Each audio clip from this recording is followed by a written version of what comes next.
We were cut out behind our backs. But there's a shape for things for us. We partner up with Sandy and Stewie, with Pierce. Death wrestling ogres. Excited to get into this knife fight? Let's blow it up. As we say goodbye to HBO's Succession, we think it's time to do a quick recap of the moves that got the messy and ridiculous Arrested Development by way of Rupert Murdoch media family to where they are now.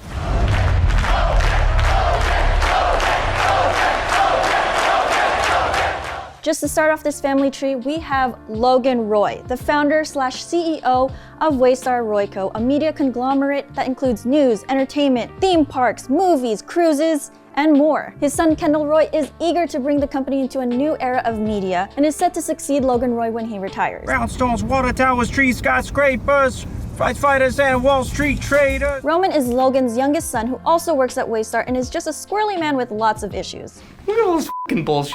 He's also the most pragmatic of his kids and knows exactly what dad wants in terms of business. Siobhan is Logan's only daughter. She is a political strategist for liberal candidates. That is important because Waystar is a very conservative company. Well, if you can't handle it, then f*** off. Who are you? I'm Shiv Roy. She gets engaged to Tom Wambsgans, a schmuck who works for Waystar but has big plans to climb the ladder. It's incredibly accurate. Every time you look at it, it tells you exactly how rich you are. Connor, Logan's eldest from his first marriage, is an irreverent man living off his wealth in New Mexico, dating Willa, a playwright/former escort 20 years younger than him. That love is a strange and peculiar affliction. It's like a virus. We also meet cousin Greg, Logan's great nephew by way of his brother Ewan, a cantankerous man who hates everything Logan has created. Greg is a Machiavellian in the body of a bumbling idiot with nepo baby ideals. Watch out for him. Everybody, this is Craig, by the way. Cousin Craig. And Marcia is Logan's mysterious third and current wife who will cut a bitch down. We love her. He made you a playground and you think it's the whole world. Well, va te faire foutre. Go out and see how you like it. Fuck off. All right, season 1, let's get into it. On Logan's 80th birthday, he announces that he is staying on as CEO instead of announcing Kendall as his successor, as previously planned. He also wants the kids to go sign off on the trust to add Marcia. The kids fight and negotiate with him, and he suffers a brain aneurysm, jumpstarting a new conversation on who should succeed. Doesn't seem like it's gonna be him anymore because otherwise he would have just retired. While Logan is still in the hospital, the siblings decide on Kendall taking over as interim CEO and Roman as COO. Here, Kendall learns from legal counsel Gerri that the company is in a lot of debt. Yes, No, there's not. $3 billion. Fuck off. Being proactive, Kendall meets with his college pal Stewie, who works at an investment firm, to negotiate him helping Waystar get out of debt, in exchange for a board seat and voting stock, of course. Business. As we'll later learn, Stewie was actually in cahoots with Sandy Furness. This guy is enemies with Logan. We don't know any history, but we know that they hate each other.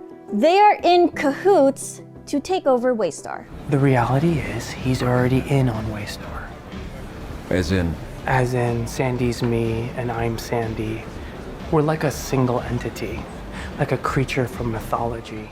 Juicy. Logan, not fully recovered, returns to work and undermines Kendall's role as interim CEO. Making sure you're not selling any more of the company from under me. After a few more mishaps in the office where Logan loses a few of his faculties, aka pees in an office and overpours his coffee, Kendall proposes a vote of no confidence at an upcoming board meeting that fails so hard that he and a few other board members are fired and let go from Waystar. He no longer works at Waystar and he is mad. I'll go on, cry me a river. Get the f*** out. Straight out! Pass is cancelled.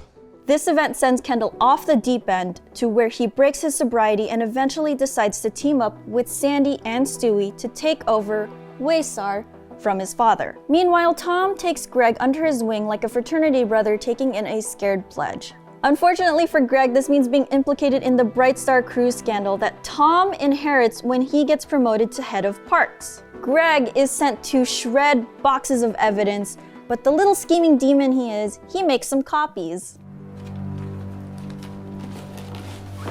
Shiv, largely staying out of this mess because she is a political strategist, finds herself working alongside her ex Nate for the Liberal Senator Gil Evis, who has an axe to grind with Logan and Waystar and the news channel ATN. Tom learns who Nate is to Shiv, and on their wedding night, Shiv proposes that they open their marriage on day one of it. On their wedding night, she is like, let's open this marriage. I'm not built for monogamy. He is sad about that, of course, but he does get to kick Nate out of the wedding. Are you kidding? Excuse me, thank you. Put it back. Nate. Come on. Put it back, Nate. Put my fucking wine back now. And as for Connor, after organizing one successful event in season 1, I've tasted command and I cannot give it up. and getting into a conversation with Senator Evis at Shiv's wedding, he decides to run for president. Yay! The season ends on a devastating note though when Kendall, high on drugs and also delivering a bear hug letter that is saying, "We are going to take over your company." Kendall accidentally kills a cater waiter at Shiv's wedding when they both go out looking for drugs.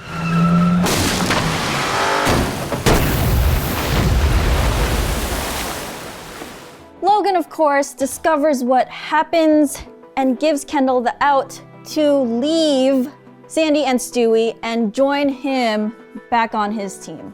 So Kendall loses in season 1. You're my boy. You're my number one boy.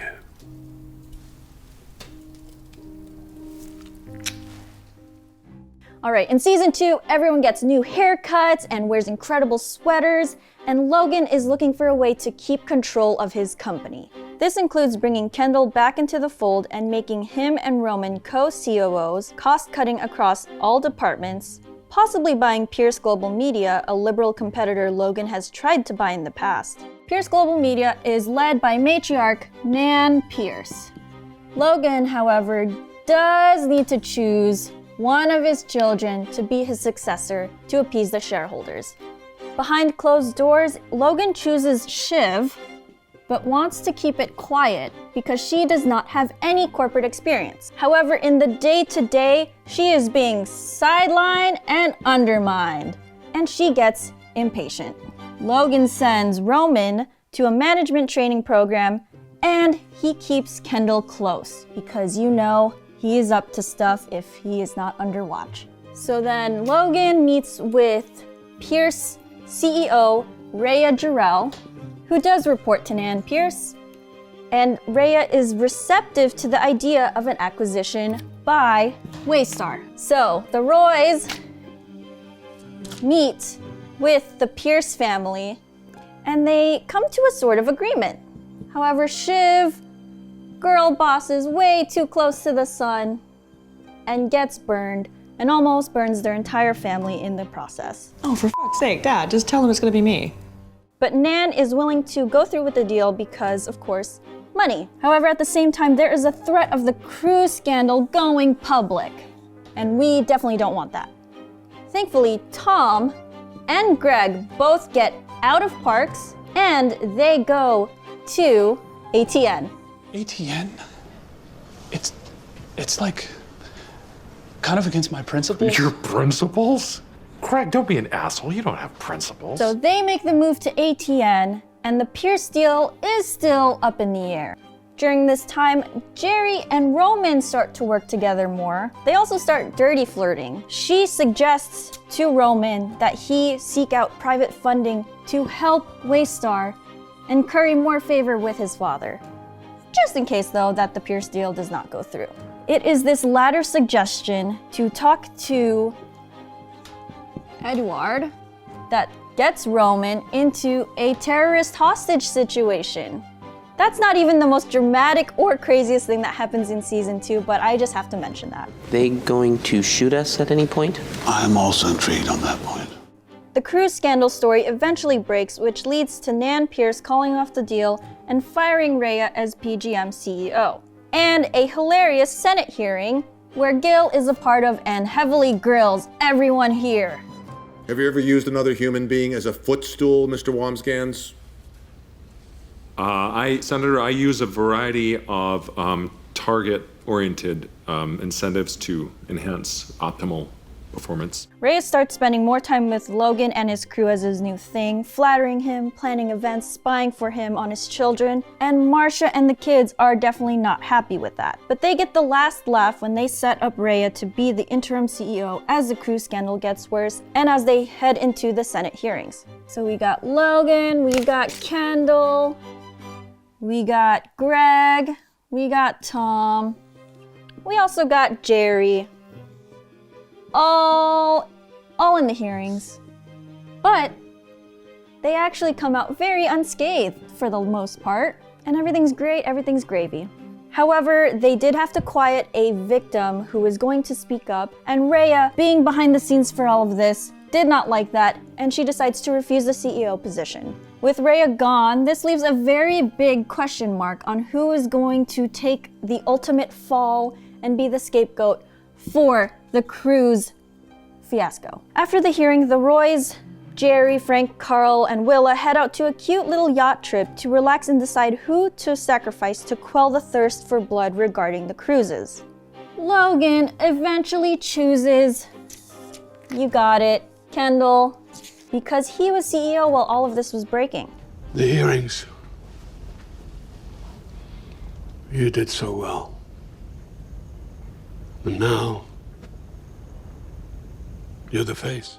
And he sends Kendall off to a press conference to admit to all of these crimes and for taking all of it on. However, Kendall surprises everyone and drops the metaphorical mic and pieces out when he says, How much those of us who executed his wishes bear responsibility is for another day. But I think this is the day his reign ends. Earning his respect, finally. And that is how season 2 ends.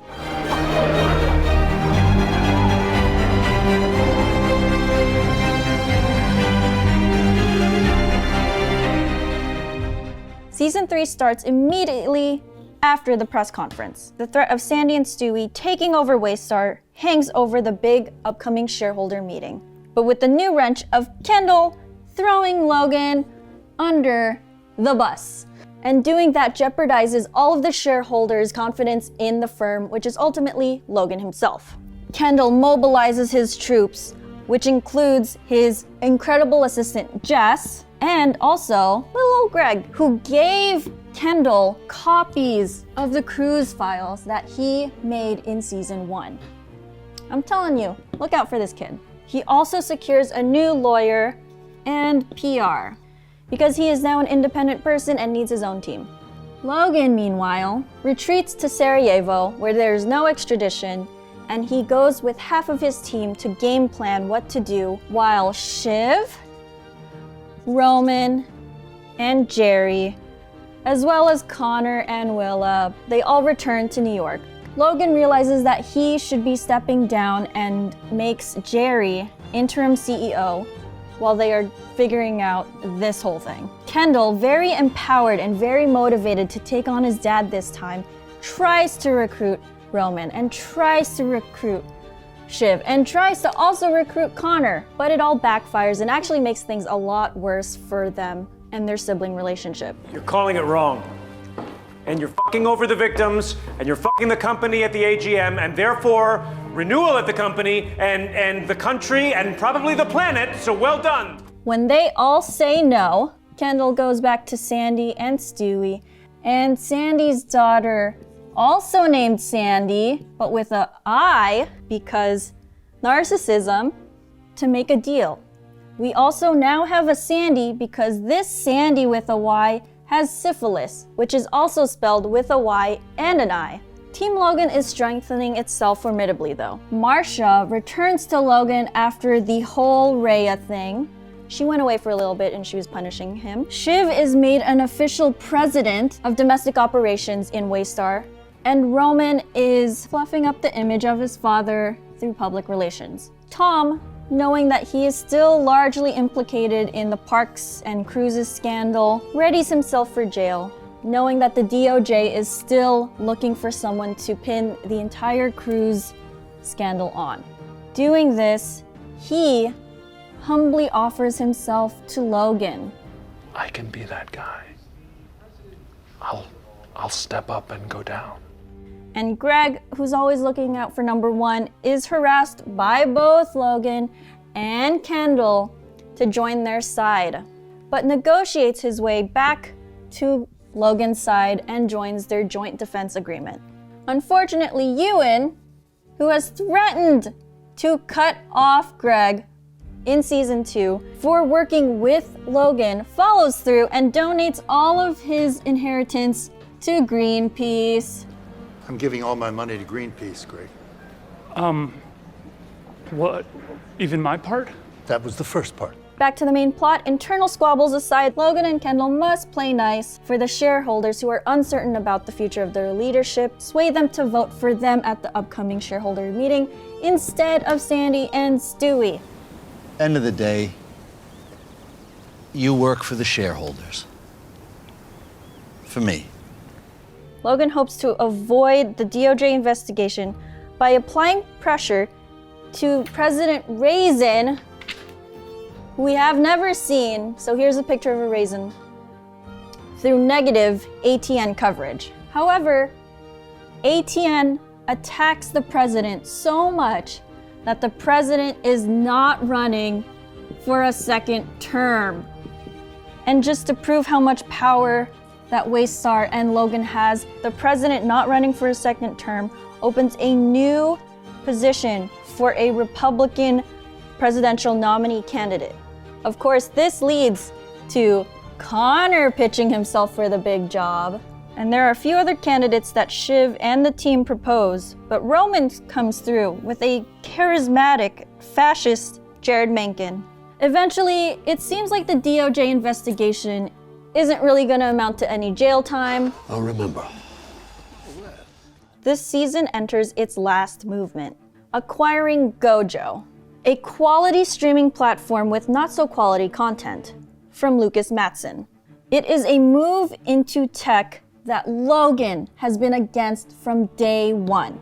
He wants to be the last media company to outlast all of new tech. While this deal has been kind of simmering in the background of all of season 3, now in these last few episodes are when this acquisition really kicks into gear. With Kendall still out of the picture, Logan sends Roman and Shiv to court Lukas Matsson and just kind of sell him on the idea of possibly being acquired by Waystar. In the end, it is also Roman who pulls through and gets that conversation started. And as that's happening, we learn that their mother Caroline is getting married in Tuscany. So we're off for yet another status quo altering destination wedding. Let's get into the last movement of the season.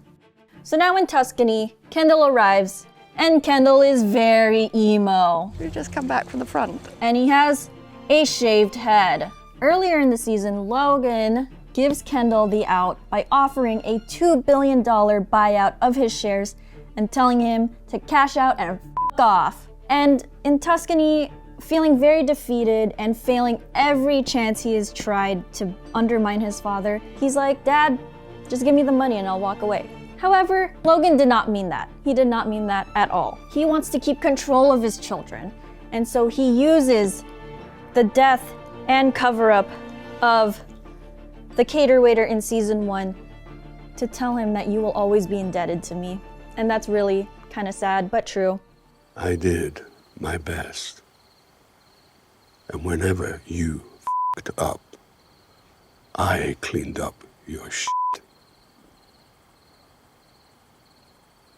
And I'm a bad person? So now Kendall is stuck being irrelevant and under Logan's thumb for probably the rest of his life. However, somewhere in Europe, Lukas Matsson is shitposting on social media, and that worries Logan. That worries Roman. That worries everyone, because he's tweeting vague things that eventually causes his market cap and his stock and his value to rise. When Logan tells Roman to check in on his boy, Lukas says that he's kind of interested more in a merger of equals rather than an acquisition. Roman tells this to Logan, and Logan is kind of interested. So he and Roman go visit Lukas to kind of talk it out. Lukas proposes himself taking over as CEO and choosing his new board and having Logan cash out and walk away with some dignity. And he sends Roman off to go back to the wedding while Logan and Lukas talk it out. This does not bode well for the children, and he knows it, but he does not tell anyone until it's too late. While all of that stuff's happening, Shiv is trying to get everyone to get together and figure out what the hell is happening. But Kendall is still very sad, and he sees the writing on the wall with these actions, and he breaks down. I killed a kid. What? What?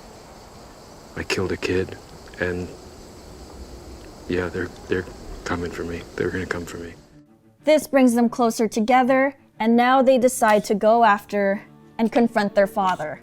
Knowing that Caroline, in her divorce with Logan, gave them voting power on any new leadership, they go and confront him. He knew that they were coming and told them that it's too late and that they can't do anything because he had negotiated with Caroline, renegotiated their divorce so that she gets a flat in London. He zaps up all of their voting power. And now they're powerless and confused on what the hell happened. How did he know that they were gonna come and try and confront him?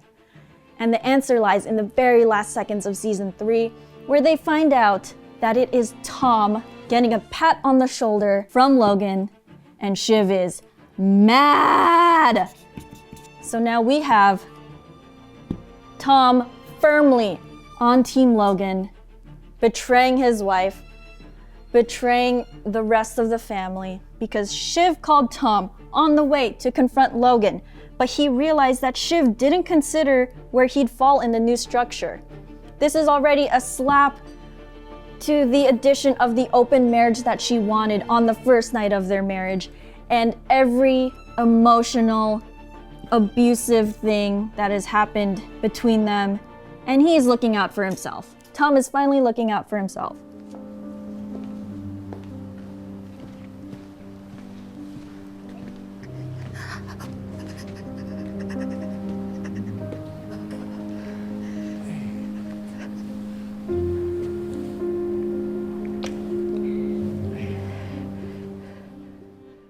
And that's where we are. In the season 4 trailer, though, it looks like the siblings are going to be teaming up with Sandy, Stewie, the Pierces, and anyone else who wants to take down their father. And we'll see from there how it shakes out. We don't know who's gonna win. We don't know where Greg is gonna end up. Greg might end up leading them all, so we'll see. Anyway, thanks for watching. I know this is very confusing and very messy, but who do you think is gonna end up taking the top job? Let us know in the comments, and make sure to follow and subscribe to IGN wherever you like to watch.